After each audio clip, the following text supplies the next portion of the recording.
எல்லோருக்கும் வணக்கம்மா.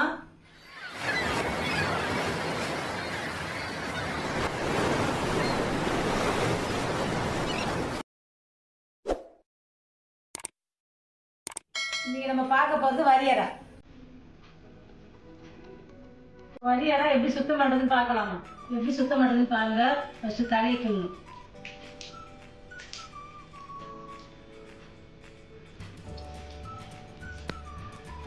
தலை கிள்ளியாச்சு.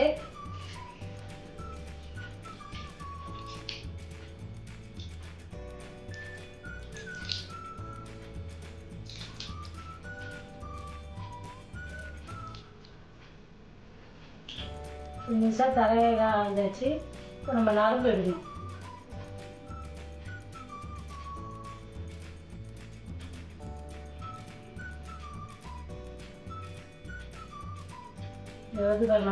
நரம்பு எடுத்துக்கலாம்.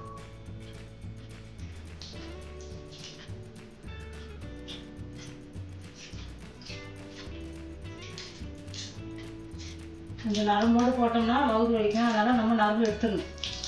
இறால் சின்ன இறால் இருந்தால் நம்ம எடுக்க தேவையில்லை, அப்படியே போட்டுக்கலாம். இது வந்து பெரிய இறால் இருக்கிறதால நம்ம நரம்பு எடுக்கணும். இப்படி கையை போட்டு இப்படி எடுத்தோம்னா நரம்பு வரும்.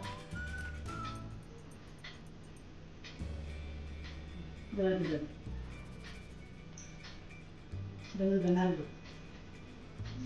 அதை எடுத்து போட்டுட்டு நம்ம ஏன்னா தோல் எடுத்தாச்சுமா, நரம்புலாம் எடுத்தாச்சு. இப்போ 4 முறை தண்ணி ஊற்றி சுத்தம் பண்ணிடுவோம். ஏன்னா 4 முறை சுத்தம் பண்ணியாச்சுமா. இப்போ எறா பக்கடா எப்படி செய்யுதுன்னு பார்க்கலாம். எறாக்கு தேவையான பொருட்கள் போடலாமா. ஒரு 1/4 டீஸ்பூன் உப்பு போட்டுக்கலாம். ஒரு 1/4 டீஸ்பூன் மஞ்சள் தூள்மா. ஒரு 1/2 டீஸ்பூனு காஞ்சி மிளகாத்தூள். 1 டீஸ்பூன் பச்சரிசி மாவு. 2 டீஸ்பூனு சோள மாவு.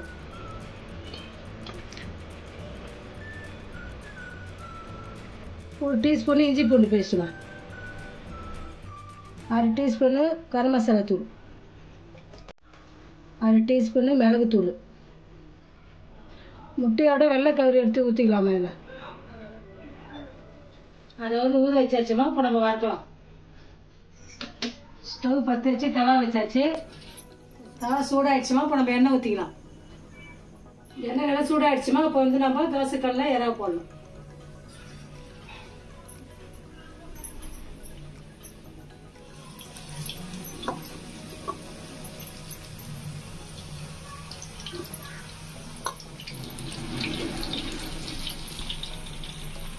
நம்ம எறாவை திருப்பி போடலாமா.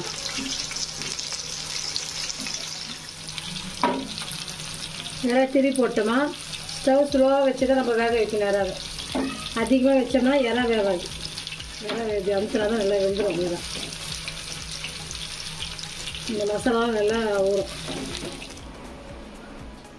எறா பக்கடா செஞ்சாச்சுமா. உங்கள் வீட்டிலே செஞ்சு பாருங்கள்.